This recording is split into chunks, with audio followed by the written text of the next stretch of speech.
Hey,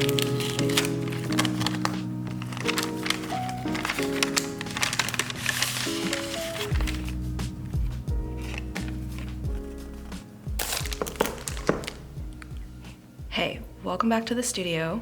Today I am going to be unboxing my planner for 2024. This is the Take a Note planner and I got it from Yoseka Stationery. They even sent a really cute card and wrote a little message on it, so yeah, really nice touch.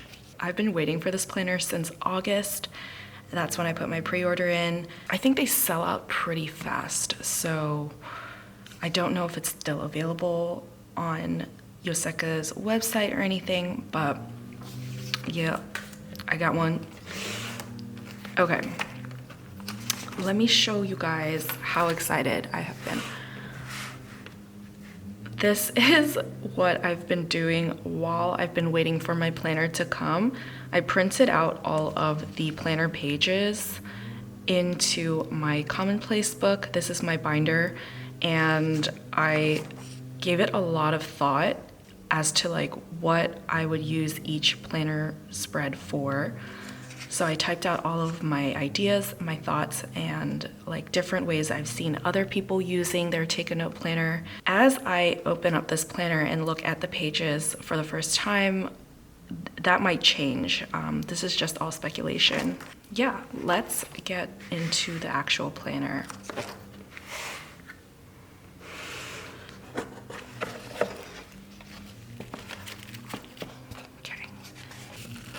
Okay, so the ribbon is for slipping the book out. I see.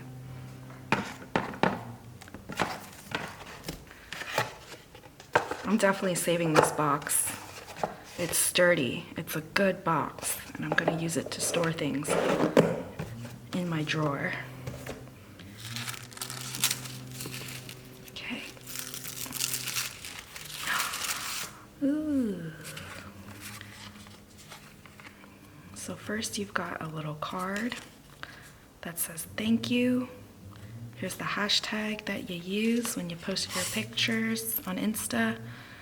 And here is their letterpress calendar card. It's so beautiful.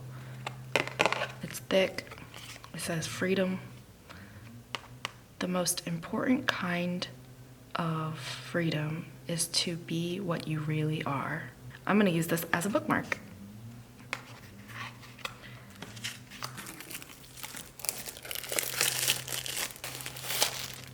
Wow. All right, so this is the 2024 Take a Note planner in A5. See, this is so nice. I have all the stats right here. It has 256 pages with this 180-degree flat binding.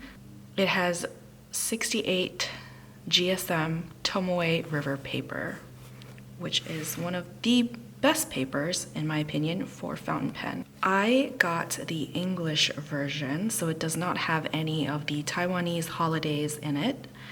So it has rose gold foiling, very simple but sturdy cover, and I am going to put a cover on it to keep it protected.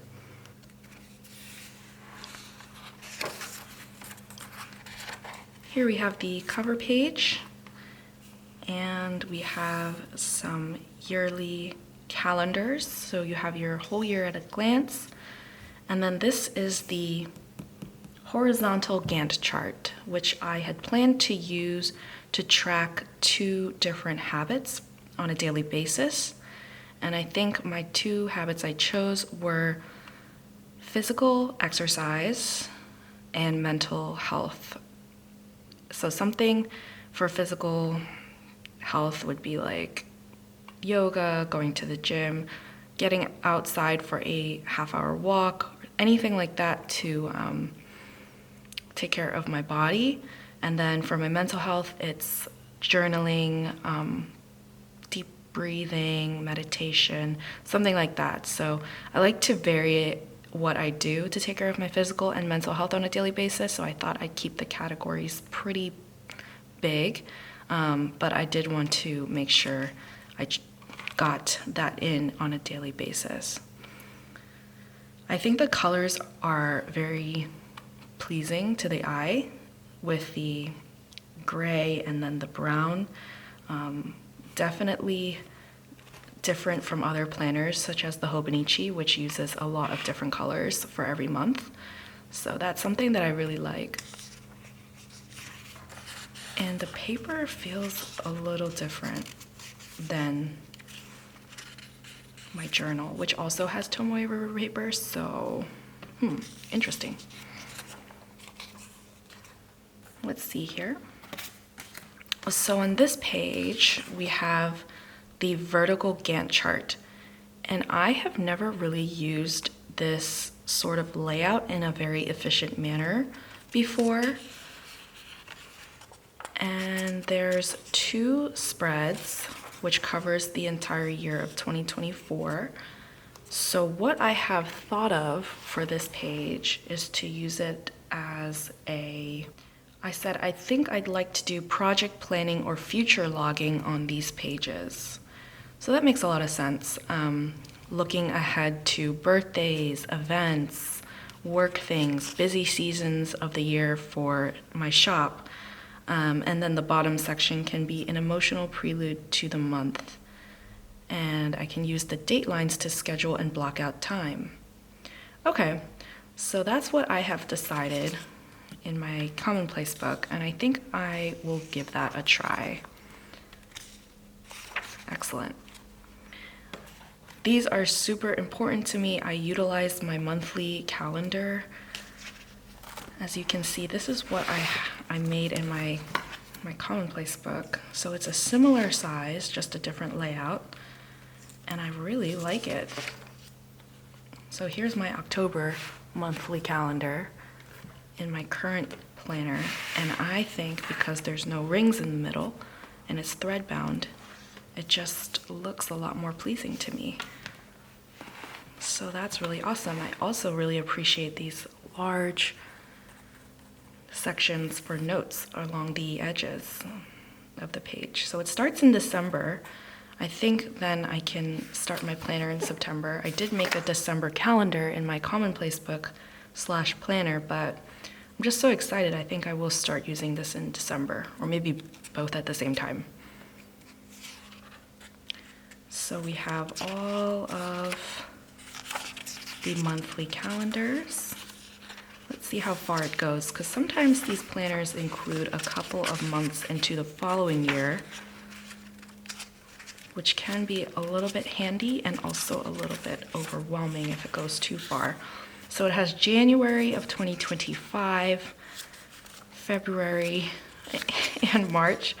I would have been okay if it just included January. Sometimes it just goes way out ahead, but I totally get why they include it February and March, because some people like to plan out way ahead. So that's really nice.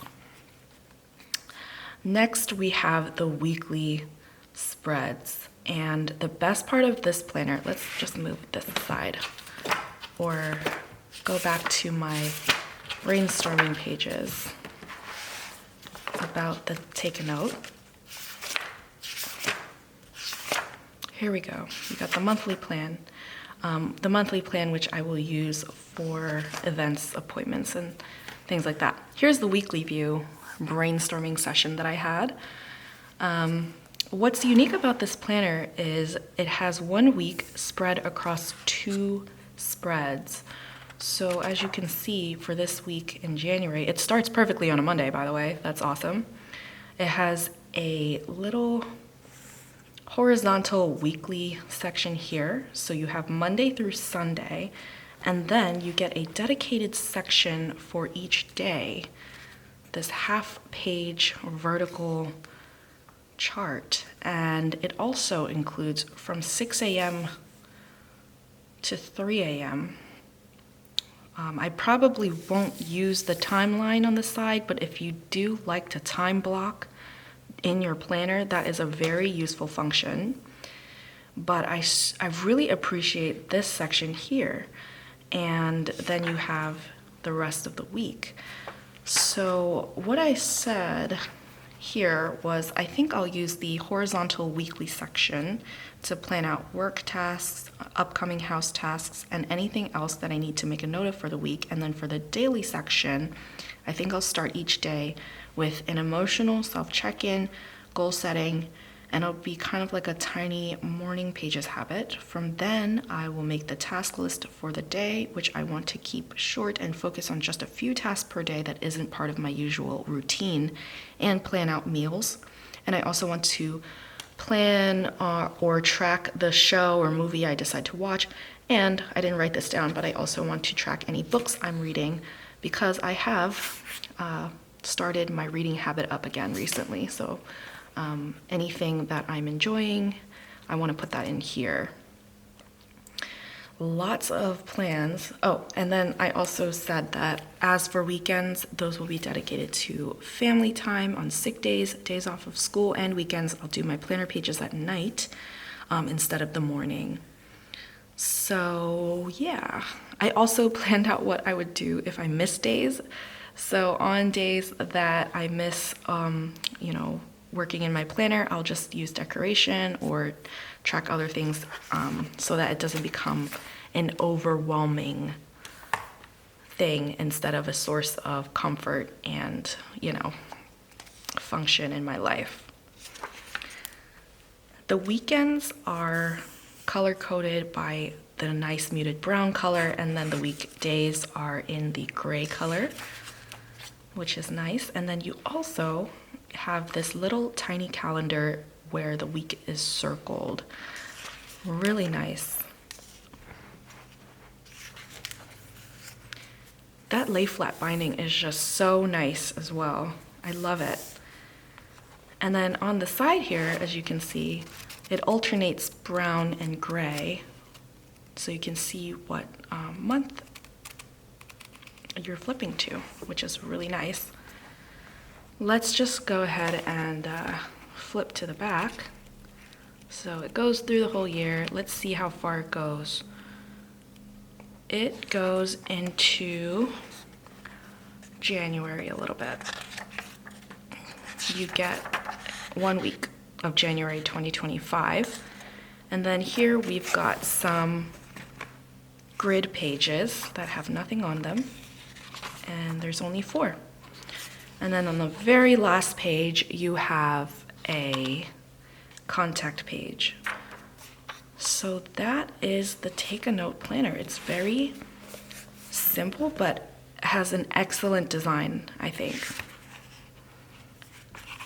I'm so excited to use this, and hopefully this works out really well for the entire year. I have a really good feeling that it will be the perfect fit for 2024, but maybe that's just me being optimistic. So let's see if it will fit into my cover that I have chosen for this. I have this cover, and I'm a little bit nervous about it because it might be a little bit too thick. This cover is perfect for the Midori notebooks.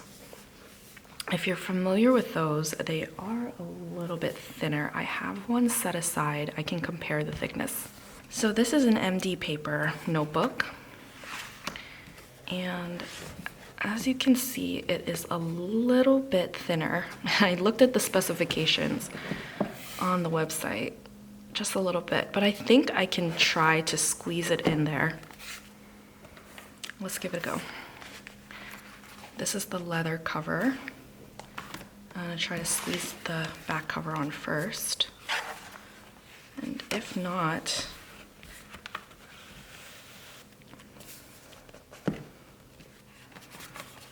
I don't want to crease any of the pages. All right, I have a good feeling so far.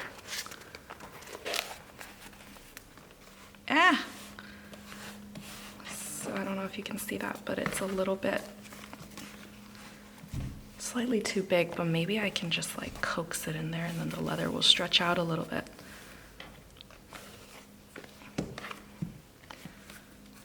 Like, maybe it's all right.